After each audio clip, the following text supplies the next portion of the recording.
আসসালামু আলাইকুম ওয়া রাহমাতুল্লাহি ওয়া বারাকাতুহু নাহমাদুহু ওয়া নুসাল্লি আলা রাসূলিহিল কারীম আউযু বিল্লাহি মিনাশ শাইতানির রাজীম বিসমিল্লাহির রহমানির রহিম ওয়ালিল্লাহি আলান নাসি হিজ্জুল বাইত মান ইসতাতাআ ইলাইহি সাবিলা সাদাকাল্লাহুল মাওলানাল আযীম ওয়া সাদাকা রাসূলুহুন নবিয়্যুল কারীম। সুপ্রিয় দর্শক মণ্ডলী, কাছে দূরে দেশে প্রবাসে যে অবস্থান থেকে আমাদেরকে দেখছেন সকলকে স্বাগত জানাচ্ছি আজকের সুন্দর আয়োজনে।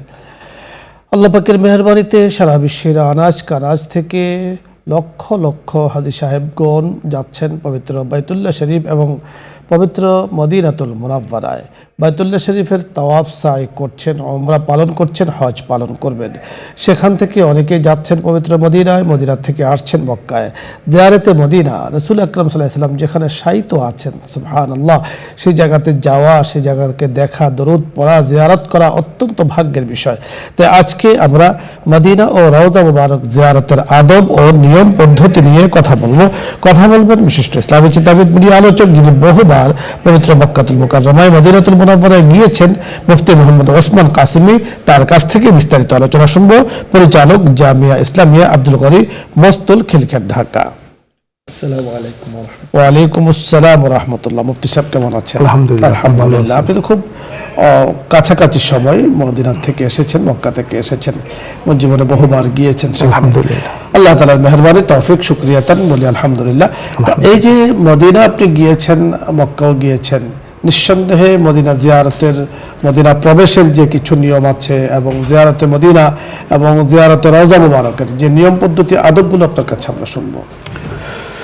আলহামদুলিল্লাহ, আলহামদুলিল্লাহ ওয়া কাফা ওয়া সালামুন আলা ইবাদিহিল্লাযীনা ইসতাফা, আম্মা বাদ। وقال الله تعالى في كلامه المجيد الفرقان الحميد إن الله وملائكته يصلون على النبي يا أيها الذين آمنوا صلوا عليه وسلموا تسليما. وقال رسول الله صلى الله عليه وسلم من صلى علي واحدا فصلى الله عليه عشرة. وقال رسول الله صلى الله عليه وسلم من زارت قبري وجبت له شفاعتي.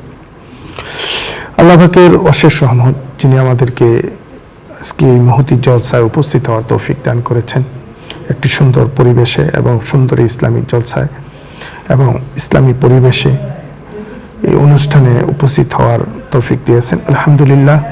তদুপরি আজকে যে বিষয়টি নির্ধারণ করেছে, এটাও অত্যন্ত মূল্যবান একটি বিষয়, কেননা লাখ লাখ হাজী সাহেবরা এখন মক্কা মদিনাতে অবস্থান করতেছেন এবং কেউ যাওয়ার প্রস্তুতি নিচ্ছেন, কেউ চলে গেছেন, আছেন। তো মক্কা থেকে যারাই হজ করতে যান, মক্কায় হজের সমস্ত কাজই মক্কা সংশ্লিষ্ট, কিন্তু আল্লাহর রসুলের মক্কায় যে সবাই, আমাদের প্রত্যেকটা হাজি আল্লাহর রসুলের যেখানে শুয়ে আছেন আল্লাহর রসুল, সেখানে অবশ্যই মদিনাতে সবাই যান এবং রসুলের রওজায় গিয়ে সালাম দেন এবং মদিনায় জিয়ারত করেন। মদিনার আশেপাশের জিয়ারতের যে জায়গাগুলি আছে ওইটাও সবাই দেখেন, অবলোকন করেন, কেননা ওই সমস্ত স্থান প্রদর্শন করলে, দেখলে আপনার আল্লাহ রাব্বুল আলামিন কলবকে আল্লাহর দিকে মোতাজ্জু করে দেন, তাকওয়া বৃদ্ধি হয় এবং আল্লাহর রাসূলের প্রতি মহব্বত আরও আমাদের দ্বিগুণ বেড়ে যায়। তদুপরি আমরা সকলেই মদিনাতে যাই।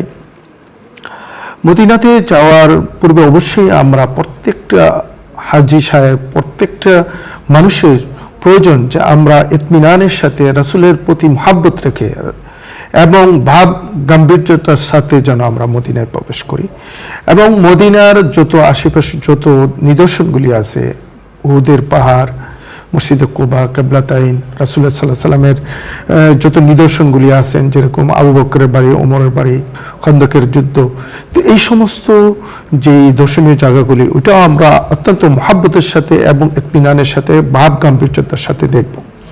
এবং সবচেয়ে বড় আমাদের পাওয়া এবং ভাগ্যের এবং বরকতের বিষয় হলো রাসূল পাক সাল্লাল্লাহু আলাইহি সাল্লামের রওজা, সেখানে উপস্থিত, রওজা ওখানে আছেন এবং রাসূল শুয়ে আছেন।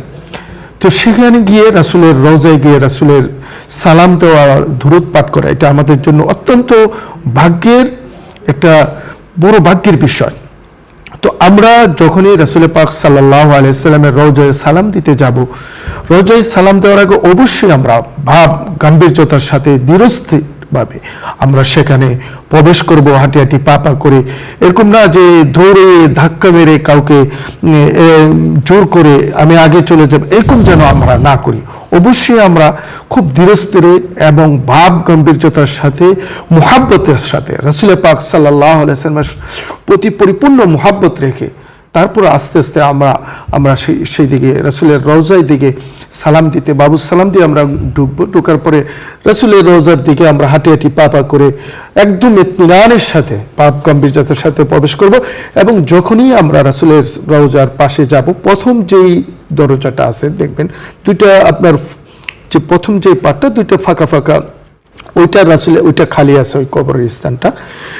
আর পরবর্তী মাঝে যে দুইটা তিনটা আপনার আছে এরকম খোলের মতো ফুটার মতো, তো প্রথম রাসূল পাক সাল্লাল্লাহু আলাইহি সাল্লামের রওজা, তো সেখানে আমরা সালাম দিব আসসালাতু আসসালামু আলাইকা ইয়া রাসূলুল্লাহ, আসসালাতু আসসালামু আলাইকা ইয়া হাবিবাল্লাহ।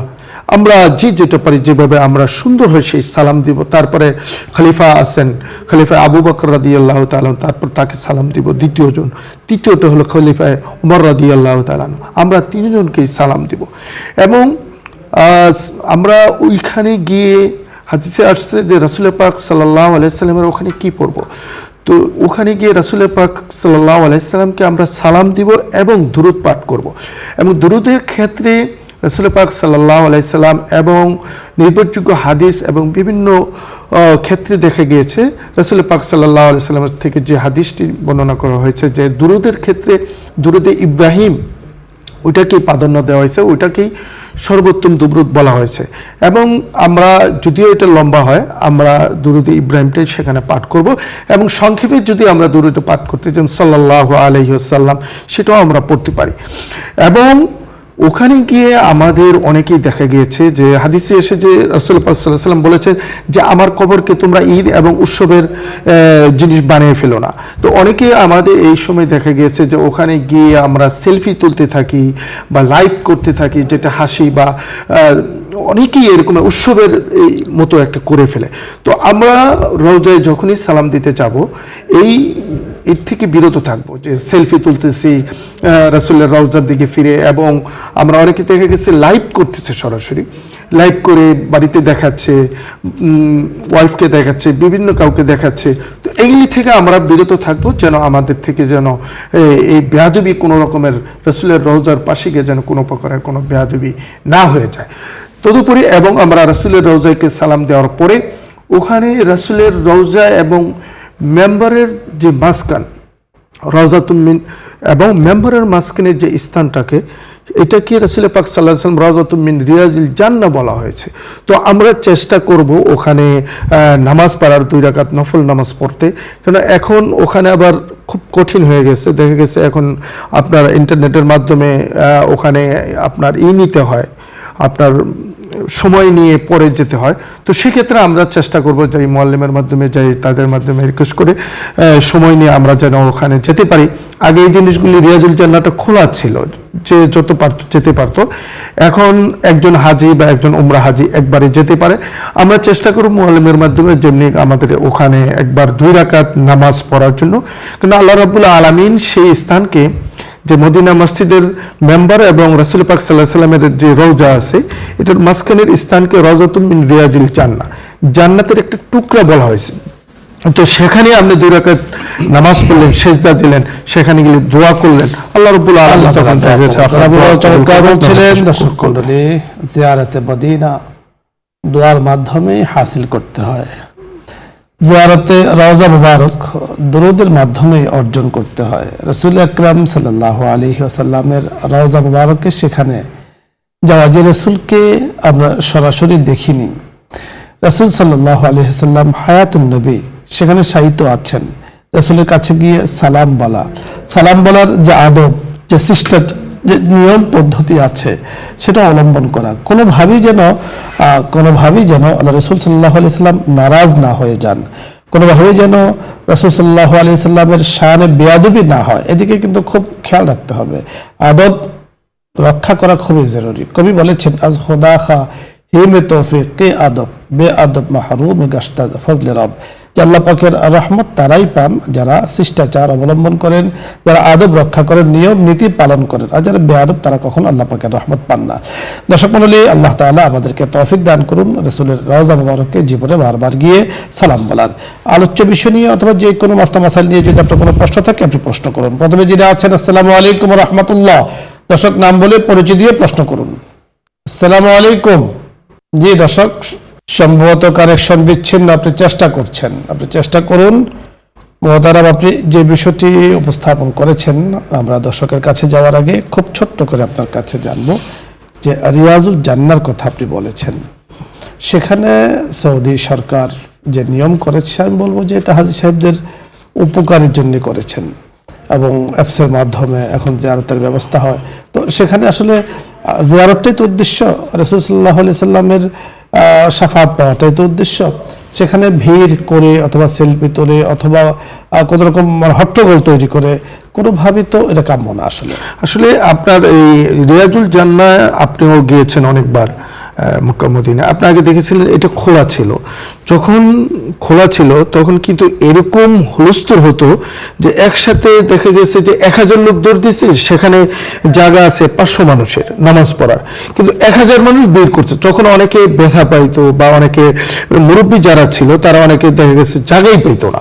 তো সেক্ষেত্রে এখন যে ব্যবস্থাপনা করেছে মহিলা পুরুষের জন্য ভিন্ন সময়ে এবং অ্যাপসের মাধ্যমে, এবং সমস্ত হাজি কিন্তু যাচ্ছে। অনেক সময় অ্যাপসের সমস্যার কারণে অনেক সময় এটা হয়তো ব্যতিক্রম হয় দু একবার, কিন্তু সমস্ত হাজি যারাই মক্কা মদিনায় প্রবেশ করছে সমস্ত হাজিদের জন্যই এই অ্যাপসের মাধ্যমে সুবিধাটা রয়েছে। কেননা এখন সুবিধা সুন্দর যে এখন আর পর্যায়ক্রমে একজনের পর 500 মানুষ একসাথে নিল, তাদের জন্য 20 মিনিট সময় দিল, তারপর আবার 500 মানুষ নিচ্ছে। সেক্ষেত্রে দেখা যাচ্ছে এখন আরো মানে পর্যায়ক্রমে যাচ্ছে, সবাই পাচ্ছে, এবং আল্লাহ রাব্বুল আলামিন সবাইকে তৌফিক দিচ্ছে যে তারাও সেই জান্নাতের বাগিচায় জান্নাতের স্থানে গিয়ে তারা 2 রাকাত নামাজ পড়ে আল্লাহর কাছে দোয়া করলো, রাসূলের রওজার একদম কাছে সাথে নামাজ পড়লো, এবং মসজিদে নববীর মেম্বার এবং রাসূলের ঘর আয়েশার ঘরের মাঝখানে যে জায়গাটা সেটাকে রিয়াজুল জান্নাহ বলা হয়েছে, সেখানে গিয়ে আপনার নামাজ পড়ছে। ওখানে নামাজ পড়ার পরে এরকম একটা ফিল হয়, মনে হয় যে পৃথিবীর সবচেয়ে শান্তির জায়গায় এসেছে। আপনিও গিয়েছেন ওখানে, আমিও, আল্লাহ তাআলা অনেকবার যাওয়ার তৌফিক দান করেছেন। তো আলহামদুলিল্লাহ, তো ওখানে নামাজটা পড়ার পর 2 রাকাত মনে হয় যে আমার জীবনের মনে সবচেয়ে উত্তম জায়গা বা উত্তম স্থানে আমি 10টা মিনিট বা 20টা মিনিট থাকতে পেরেছি, এরকম একটা ফিল হয় ওখানে। এবং হয়তো আল্লাহর কাছে ওইখানে গিয়ে যা চেয়েছি এই পর্যন্ত ধন্যবাদ, আল্লাহ তাআলা তাই দিয়েছেন, দেবেন ইনশাআল্লাহ। আসসালামু আলাইকুম। দর্শক পরিচয় বলে প্রশ্ন করুন। ওয়ালাইকুম আসসালাম। জি, আপনার প্রশ্ন বলুন। হুজুর, আমি যশোর থেকে বলছি। জি বলুন। নুরুন নাহার। টিভির ভলিউম কমিয়ে আপনি প্রশ্ন করুন।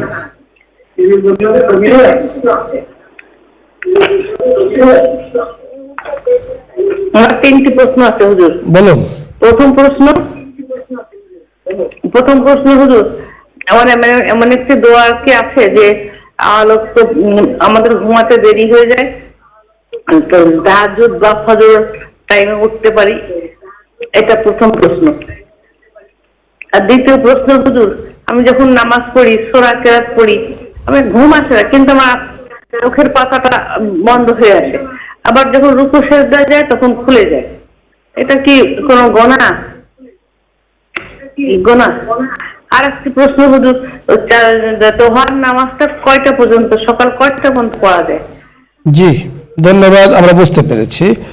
এক এক করে আমরা আলোচনা করছি, আপনি শুনতে থাকুন। প্রথম যে প্রশ্নটি করেছে বুঝতে পেরেছেন, ঘুম থেকে ওঠার থেকে তাহাজ্জুদের নামাজে ওঠার জন্য উনি উঠতে পারে না বা এটার কোনো নিয়ম বা দোয়া আছে না। আসলে বোন, আল্লাহর রাসূল আমাদেরকে ঘুমানোর যে সিস্টেমটা দিয়েছেন যে আমরা মাগরিবের নামাজ পড়ব, নামাজ পড়ার পরে কিছুক্ষণ আমরা ইবাদত করব এবং খাবার দাবার খেয়ে ফেলবো, এশারের নামাজের পরপর আমরা শুয়ে পড়ব।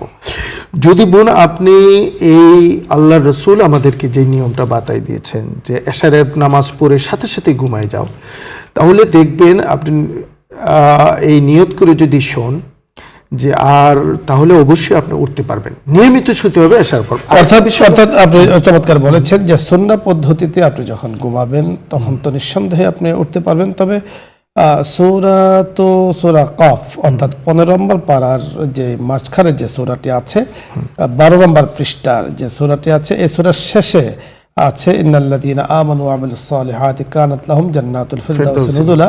এখান থেকে শেষ পর্যন্ত আপনি অর্থাৎ 2-3 আয়াত আপনি পরে প্রতিদিন পরে ঘুমাবেন, যখন নিয়ত করবেন তখন আল্লাহ পাক আপনাকে উঠিয়ে দেবেন ইনশাআল্লাহ। আরেকটি প্রশ্ন করেছেন মোহতারাম, খুব ছোট্ট করে জানবো যে নামাজে দাঁড়ালে ওনার চোখের পাতা বন্ধ হয়ে আসে, আসলে এটা ঘুম নয়? এটা আসলে আপনার যদি ঘুম নয়, এটা আপনি চোখের যে ডাক্তার আছে তাদেরকেও দেখাইতে পারেন যে আসলে আমি দাঁড়ানোর পরে আমার এই সমস্যা হয়, চোখ বন্ধ হয়ে যায়, আবার এটা হলো বিষয়টা হলো মানুষের একটা হলো ঘুম আর একটা হলো তন্দ্রা।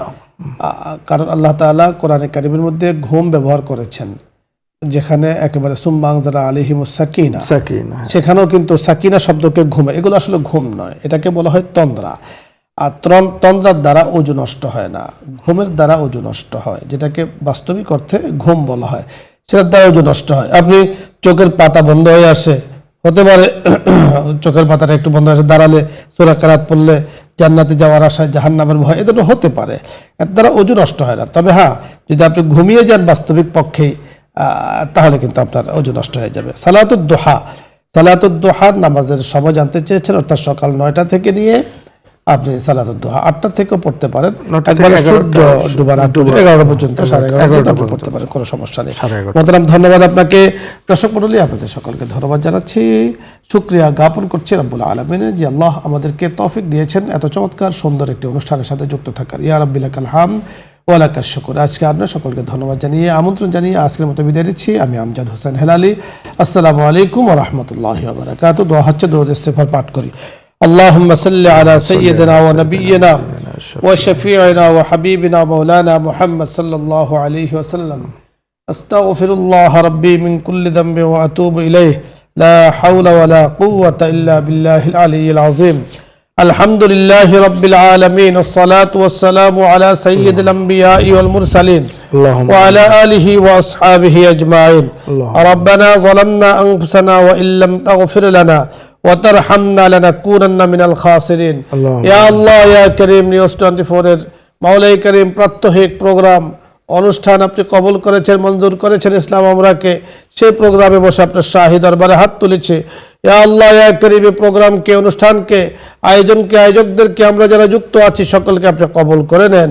ইয়া আল্লাহ, আমাদেরকে মাফ করে দেন, আমাদের পরিবারের সদস্যদেরকে মাফ করে দেন, আমাদের দেশবাসীকে মাফ করে দেন, আমাদের মুসলিম ভাইদেরকে মাফ করে দেন। ইয়া আল্লাহ, রাহমত করম দ্বারা আপনি ভরপুর করে দেন। ইয়া আল্লাহ, ইয়া কারীম, বসুন্ধরা পরিবার আমরা যারা আছি, চেয়ারম্যান মহোদয়, ইয়া আল্লাহ, আমাদের সদস্য যারা আছেন, মাওলাই কারীম, আমাদের দর্শক যারা আছেন, মাওলাই কারীম যারা যুক্ত আছেন বিভিন্নভাবে, মেহেরবানি করে যুক্ততাকে আপনি কবুল করে নেন। ওগো কারীম, আপনার সন্তুষ্টির জন্য তো আমরা দিনই কাজ করি। ইয়া আল্লাহ, মেহেরবানি করে আপনি আমাদের সকলের উপরে সন্তুষ্ট হয়ে যান। ইয়া আল্লাহ, আপনার সন্তুষ্টির ফয়সালা করে দেন, আপনার গুসা থেকে আপনি আমাদেরকে হেফাজত করেন। ইয়া আল্লাহ, তাদের পথে আমাদেরকে পরিচালিত করেন যাদের উপরে আপনি যুগে যুগে নিয়ামত দান করেছেন, ওদের পথ থেকে আপনি আমাদেরকে হেফাজত করেন যাদের উপরে আপনি গজব করেছেন। ইয়া আল্লাহ, আপনি আমাদের ব্যবসাগুলোকে, ইয়া আল্লাহ, চাকরি বাকরিকে, ইয়া আল্লাহ, মেহেরবানি করে কর্মকে, ইয়া আল্লাহ, কৃষকের কৃষি কাজগুলোকে আপনি কবুল মঞ্জুর করে নেন। আমাদেরকে রেখে যারা দুনিয়ার মায়া ত্যাগ করে কবরে শায়িত আছেন, ইয়া আল্লাহ, ঈমান নিয়ে কবরে চলে গিয়েছেন, তাদেরকে মাফ করে দেন, জান্নাতে জিন্দেগি দান করেন, জাহান্নাম থেকে মেহেরবানি করে মুক্তির ফয়সালা করে দেন। ওয়া সাল্লাল্লাহু তাআলা আলা খায়রি খালকিহি মুহাম্মাদিন ওয়া আলা আলিহি ওয়া আসহাবিহি আজমাইন। আমিন আমিন বিহুরমাতি সাইয়্যিদিল মুরসালিন। আলহামদুলিল্লাহি রাব্বিল আলামিন।